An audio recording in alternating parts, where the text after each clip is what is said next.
You ever notice something small and strange, something just off enough to make your skin crawl but not quite enough to scream? Like when a light you're sure you turned off is back on, or your keys aren't where you left them, not missing, just moved. That's how it began for me. But trust me, by the time I realized what was happening in my flat, it was far too late to leave. I moved into flat 3B on a gray Tuesday. The kind of sky where the clouds look thick enough to crush you if they fall. It was a quiet building, old, brick, a bit run down but with that weird charm London rentals sometimes have when they haven't been gutted by renovations. The landlord, Mr. Harrow, barely said 2 words during the viewing, just handed me the keys and mumbled something about respecting the space. I didn't ask. The rent was dirt cheap for Zone 2, and I wasn't about to dig into any curses if it meant keeping a roof over my head. The place was a 2-bedroom flat, sparse but functional. 1 room locked, 1 open. Mr. Harrow told me the second room was off-limits, still rented out to someone on a long-term lease who worked overseas. The guy barely came home apparently. I'd probably never even see him. Fair enough. I was broke, tired, and just grateful to be living somewhere without mold. But on my first night, I heard footsteps. It was around 2:30 a.m. I'd just collapsed onto my mattress, no bed frame yet, phone charging beside me, half a kebab still on the nightstand. That's when I heard it, soft steps. Not pacing. Just passing through the hall like someone heading from the living room toward the bathroom. But the bathroom was right beside my door. I held my breath. No flush. No door creak.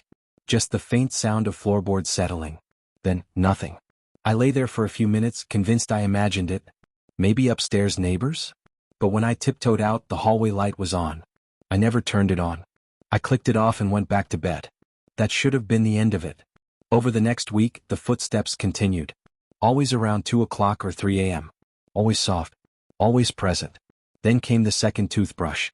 I found it on the sink one morning. Blah. Medium bristle. Sitting neatly in the holder beside mine, like it had always been there. Only, it hadn't. I live alone. Remember? The second bedroom is locked. I stared at it for a long time. Snapped a photo. Thought maybe I was sleep shopping or something. Sleep unboxing? Sleep dentisting? The idea was laughable. But the alternatives were worse. Still, I convinced myself I was imagining things. Maybe the landlord left it? Maybe the mysterious flatmate made a rare visit in the night? But if so, why wouldn't I have heard them unlock the door? Speak? Leave again? I decided I needed to know what was behind that second door. Mr. Harrow didn't answer his phone. I left 2 voicemails and even emailed, asking politely if I could get permission to use the room for storage. I didn't mention the noises. I figured I'd sound insane. Days passed. No reply. Meanwhile, the flat seemed to breathe differently at night. Heavier. The hallway felt colder, like it held its own atmosphere separate from the rest of the place. And every morning something would be slightly off. The salt shaker moved an inch. The toilet seat left up. The TV remote left on the sofa when I was sure I'd put it on the table. Small, barely there things. But enough to make me feel like a stranger in my own home. Then came the scratching. It started behind the wall near the locked door. I'd be brushing my teeth and hear it, like fingernails gently dragging across drywall. Not rodents. Not the scurry of feet. Deliberate. Scratching. Some nights I heard a hum too. Low and rhythmic. Like someone singing to themselves from the other side of the door. But when I knocked, silence. I even crouched down and peeked beneath the doorframe. Total darkness. No movement. Not even shadows. Just a smell. Damp. Like soil after a storm, but old and stale, like it hadn't been outside in years. One night I snapped. It was 3:17 a.m. I'd been lying awake for hours and the steps were back. This time they stopped outside my door. Not passed. Not paced. Stopped. I felt it before I heard it, a pressure in the room. Like the air was thicker. I sat up in bed, heart pounding in my chest. My phone buzzed, a calendar reminder I hadn't set. Open the door. No other context. Just those words. I didn't. I couldn't. But something did. I heard the doorknob rattle. Once. Twice. Then it stopped. A soft knock. 3 taps. I stayed still, not even breathing. Minutes passed. The sound faded. But in the morning when I opened the door, a second cup was on the kitchen table. Still warm. That day I called a locksmith. I told him I lost the key to the second room and needed an ASAP. He hesitated, muttered something about tenant rights, but I paid him double. Good. He agreed. When he arrived, I stood nervously as he worked on the lock. It clicked open in under 2 minutes. He stepped aside. Want me to open it? I nodded, and he gently pushed the door inward. Dust exploded into the hall like breath held for too long. The room was dark. No light bulbs. Just a single bed against the wall. A writing desk. An old, unplugged lamp. Everything was coated in a thick layer of dust, except the floorboards. There I saw footprints. Fresh. Leading from the bed to the wall. Not the door. The wall. I stepped inside slowly. The room was colder than the rest of the flat. So silent. Like stepping into an abandoned museum exhibit of your own life. On the desk was a notebook. Open. The page was dated April 14, 2022. That was today. The handwriting wasn't mine. He's finally coming into the room. I've waited long enough. Soon he'll see me. I dropped the notebook, turned, and saw it. A face, pressed against the wall. Pale, featureless. Almost like the plaster had grown around it. Then the eyes opened. I screamed. I think I did. Everything after that is a blur. The locksmith was gone. The hallway empty. I slammed the door shut, locked it, pushed a chair beneath the knob, sat on the floor for an hour trying not to vomit. When I finally dared look again, the footprints were gone. So was the notebook. And the bed? Was never there. Now it's been 3 days. The second toothbrush is back. The footsteps louder. I haven't slept. Last night I woke to find the locked door open. Just an inch. Not enough to see inside. But enough to know I'm not alone anymore.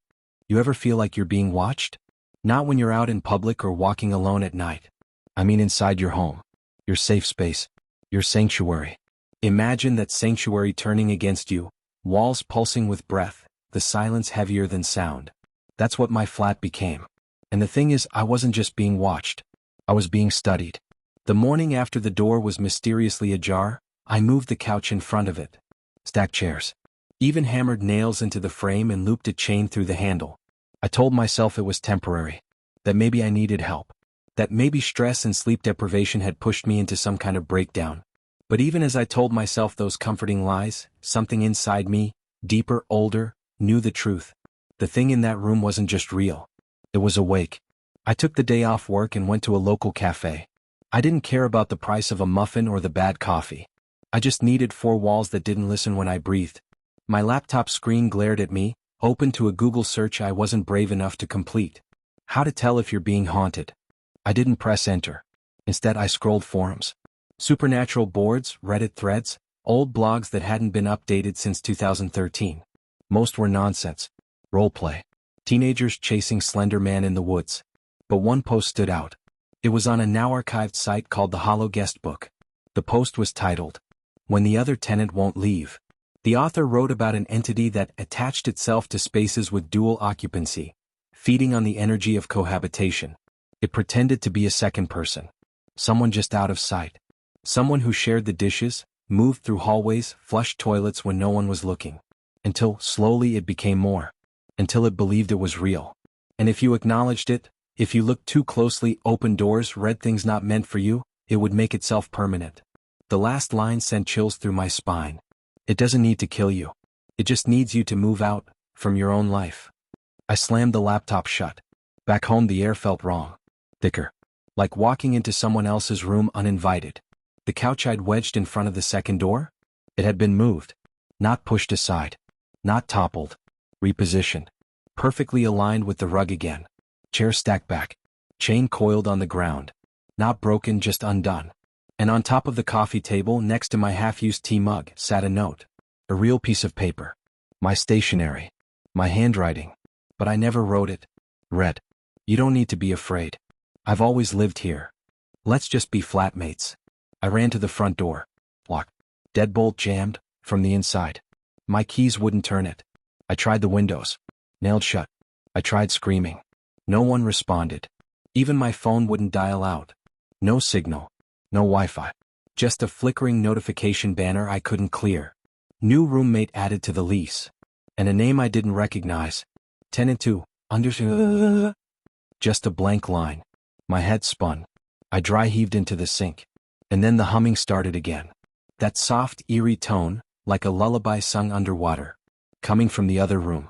Except this time, there were words. Faint. In my voice. He made toast at 7:14 a.m. He used too much toothpaste again. He stood in front of the mirror for 4 minutes and 32 seconds. I'd never felt insane until I heard myself talking in a room I wasn't inside. That night, I barricaded myself in my bedroom. Everything I could drag, bookshelf, dresser, laundry basket, was pressed against the door. I sat awake until dawn, staring at my phone. No missed calls. No messages. Only a new photo in my gallery. I hadn't taken it. It was of me sleeping. I checked the metadata. The timestamp was 3:06 a.m. I was awake at 3:06 a.m. But there I was in the picture, curled under the duvet, face half lit by moonlight through the blinds. And there was something else. A shadow in the foreground. A shape that was taking the picture. Shoulders. Head. And. The thing in the second room. It didn't want me gone. It wanted to coexist. I started losing time after that. I'd black out for 10-15 minutes. Come to and find the fridge open. TV on. My laptop typing out messages I didn't remember writing. One morning I woke up wearing clothes I hadn't owned. A wool jumper 2 sizes too big. Gray trousers with deep, unfamiliar pockets. Inside the pocket, a receipt. From my local shop. But dated 2023. A full year ahead. The receipt said, "Thanks for your purchase, Daniel. Flat 3B loyal customer since 2018. My name's not Daniel. It never was." The final straw was the call from my letting agent. Apparently, I'd requested a duplicate lease agreement to add a second tenant. They wanted to confirm it had been received. "I didn't request that," I said, heart pounding. "There's no second tenant. I live alone."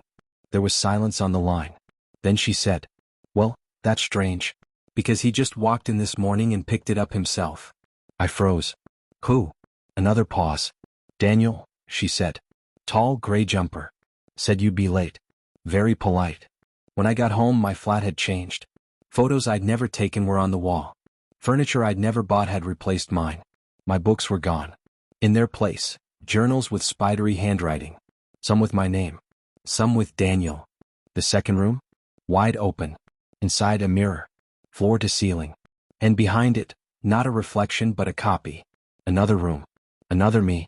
Moving out of sync. When I stepped forward, so did he. But when I raised my hand, he waved first. And smiled.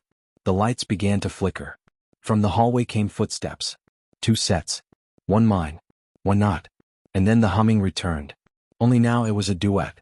If someone had asked me a month ago what hell felt like, I would have given a cliché answer. Fire, darkness, screams. But now, hell is familiarity turned alien. Hell is your own face smiling at you from behind a mirror, and knowing it's not really you. When I stepped into the second room, the one that had always been locked, off limits, I expected answers. Instead, I found a reflection. Not a mirror. A window. The floor-to-ceiling glass showed my bedroom, but mirrored, and wrong. The colors were too dull, like a faded photo. The angles were a little off, the corners too sharp. But most disturbing of all, in that mirrored room was me. And I was moving. But not the way a reflection should. He stood still when I tilted my head. He blinked when I didn't. He watched me, independently. His smile was a little too wide. A little too patient. And he looked like he'd been expecting me. I backed out of the room and slammed the door. It didn't help. The humming returned that night, louder, clearer. Now layered with whispers underneath. Too many voices speaking at once. They called out facts, observations, diary entries. He looked into the mirror for 42 seconds. He left the second cupboard unlocked. He suspects he's not the original. The last one made my stomach drop. Not the original? The next few days spiraled into chaos. I'd lose hours without explanation. I'd wake up in different clothes in different rooms. The photos on the wall continued to change. They now included people I didn't know. Places I'd never been. One showed me, or him, standing in front of a snowy cabin. Another had me holding a child. The same child in 3 different frames, growing older in each. I didn't have a child. I didn't have anyone. But the apartment didn't care. It was rewriting itself. Rewriting me. One night, I tried to stay awake, to fight whatever was stealing my time. I drank coffee until my hands shook. I sat in the hallway facing the mirror door. Candle lit. Bat in hand. It was silent for hours. Until 3 a.m. That's when the mirror opened. Not shattered. Not cracked. It opened like a doorway, a slow, whispering breeze curling out of it, carrying scents of lavender and mildew. I don't know why I stepped forward. I think part of me already knew. This was a challenge. He was inviting me in. The inside of the mirror flat was identical at first glance. Same rooms. Same furniture. Same layout. But the air was thick, as if the flat itself was underwater. Everything was off. Clocks ticking backward. Lights flickering with no bulb. Books filled with the same sentence over and over. He's not you. But he's close. I found a journal on the mirror version of my desk. It was dated 2 years ahead. In it, entries described someone escaping their timeline, someone replacing the original tenant, and something called the leasekeeper. There were drawings. A figure with no face wearing a key ring around its neck. Always standing near a locked door. Always watching. I turned the page and froze. There was a sketch of me. But not me now. Me aged, eyes hollow, standing behind the mirror, waiting. The caption read, "He didn't leave. He watched. He forgot which side was real." I ran. Through mirrored halls, past rooms I'd never seen. One door bled black ink from the hinges. Another breathed as I passed, the door itself expanding like lungs. I found the exit, the front door reversed, and yanked it open. A hallway stretched beyond it, but not the one I knew. It went on forever, flickering lights, peeling wallpaper, footsteps echoing without source. And standing halfway down it was him. My double. But not me. He didn't speak. Just pointed. Back into the flat. Behind me the door slammed shut. I turned back to the mirror door. On the other side, my flat, the real flat, was me. But not quite. He was already living there. He sat on my couch. Ate my food. Slept in my bed. And when I banged on the mirror, screaming, he looked up, calm, and said, "You left." I stayed. He walked up to the glass, pressed his palm to it, then said something I'll never forget. "You're the echo now. I've been here for days. Or maybe weeks. Time is warped here. The mirror flat is a prison built for those who see too much. And I see everything now, dozens of other versions of myself trapped in similar rooms. All slightly different. All replaced. All silent behind their own panes of glass. The humming never stops. Neither do the whispers. The leasekeeper watches us, a figure just beyond perception. I see him in the corner of my eye, always standing near the only door that doesn't open. And now I understand. There never was a second tenant. There was only space and the need for it to be filled. The flat was never haunted. It was hungry. One final thing. I've started humming too. Not because I want to. Because I have to. Because that's what he did. Before he got out. Before I got in. Before you start hearing footsteps at night. They say madness isn't loud. It's quiet. Comes with the hum of a fridge. The tick of a clock. The sigh of a hallway behind you, when no one should be there. Comes with routine. And he is the caretaker of that madness. The leasekeeper. I don't know how long I've been trapped inside the mirror flat. There's no day. No night. Just presence. Each morning, if it is morning, I wake up in bed I didn't choose. In clothes that weren't mine. The room tries to convince me it is mine. It's subtle. The mug I always drink from appears by the sink. My exact handwriting scribbled in post-its on the fridge. Favorite songs playing softly from unseen speakers. But I remember that I don't belong here. That I've been replaced. And outside that mirror, the thing wearing my face, it's living my life perfectly. Today I heard voices. Actual voices, not the whispers I've grown numb to. Real words. From the hallway beyond the front door. I pressed my ear to it and listened. It was a conversation. Muffled but familiar. It was my voice. And someone else's. A woman. A laugh I hadn't heard in years. My ex. We broke up a year ago. But there she was, joking with the version of me outside the mirror. Talking about how I'd changed. Less distant. Happier. Like yourself again. He was winning. He was convincing everyone. That's when I saw the leasekeeper. I'd never gotten a clear look before. He always stayed in the corners behind furniture just out of reach of vision. But now he stood in the hallway backlit by flickering light. His height was wrong. Too tall to be human.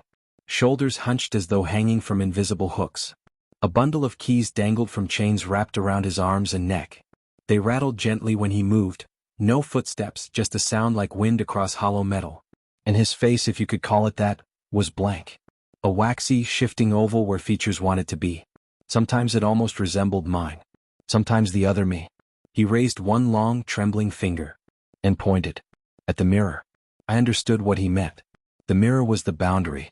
A wall of one-way glass separating us from them. To him it was a lease, not of land but of identity. You don't own yourself here. You rent your name. Your face. your memories. And when your time's up, he gives the lease to someone new. I was never meant to see him. But I broke the rules. Opened the forbidden door. And now I was just another failed tenant behind the glass. That night, or what passed for night, I fought back. I picked up a chair and smashed it into the mirror. Nothing. Not even a crack. I screamed until my throat tore. In the reflection, my replacement just smiled and turned off the lights, my lights, and went to bed in my room. I curled up in the corner like a beaten animal. That's when I heard it. A scratching. From the walls. Slow, methodical, and growing louder. I followed it, hand pressed against cold wallpaper. It led me to a cupboard I hadn't opened before. Inside, a journal. Leather-bound. It smelled of mold and fire. Its title was embossed in fading gold. Last notes of previous occupants. It wasn't just me. Pages upon pages, handwritten messages, scrawled drawings, final thoughts. Different names. Different time periods. All trapped like me. One message was written in what looked like blood. Do not answer if he knocks. He only needs consent. Another. He lives in the liminal between rental agreements, shared spaces, split rent.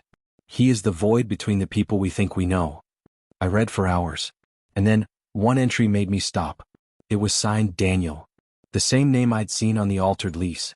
The same fake tenant I had supposedly become. Read. I escaped. I waited long enough. One of us always breaks.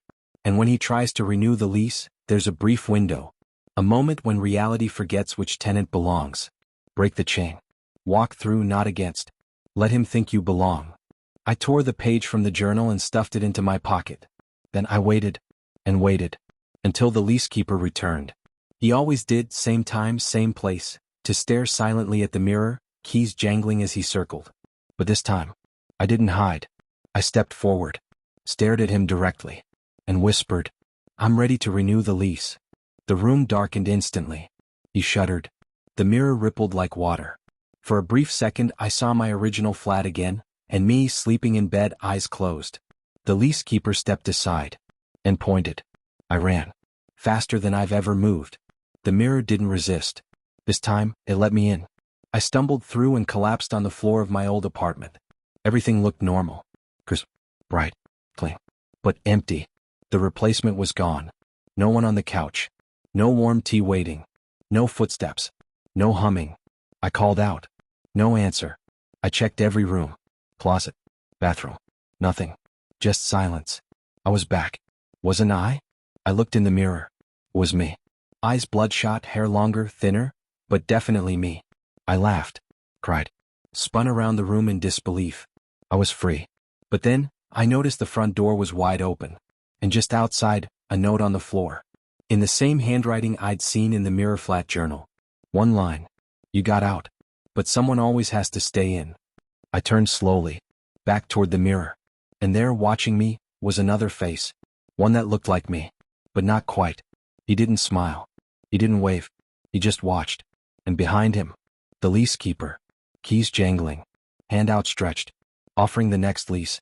It's strange how silence can be more terrifying than sound. No humming. No whispers. No footsteps at 3 a.m. Just the knowledge that someone is watching, and waiting. And now I finally understand why. Only one tenant is allowed to stay. I didn't sleep the night I returned. I couldn't. After escaping the mirror flat and reading that final message, someone always has to stay in, I couldn't shake the feeling that it wasn't over. That I hadn't truly escaped. That he had simply let me go, because something worse was coming. And I was right. The next morning I noticed the changes. Subtle at first. The front door now had 2 locks instead of 1. My closet had extra clothes, ones I'd never owned in sizes too small. A toothbrush I didn't buy lay beside mine in the bathroom. And on the kitchen counter. 2 mugs. Both used. Still warm. I live alone. Or at least I thought I did. But now, every small creak in the hallway sent ice through my veins. Every flicker of the lights made me wonder if I'd really left the leasekeeper's world, or if I brought something back with me. I checked the mirror again. And he was still there. My double. Motionless. Lifeless. Like a paused video frame. But this time his eyes weren't on me. They were looking past me. At something behind me. I turned instantly, but the hallway was empty. Still I felt the shift in the air. Something had crossed over. I tried to leave the flat. I needed air. Sanity. Distance. But the door wouldn't open. Deadbolt, keyhole, both jammed. As though rusted from the inside. My windows refused to budge. My phone screen flickered constantly, the date blinking wrong. It was no longer my flat. It was a trap. A waiting room. And the leasekeeper was preparing to collect rent. At night, the movements returned. Louder this time. More confident. Floorboards groaned under invisible feet. Cabinets opened and shut.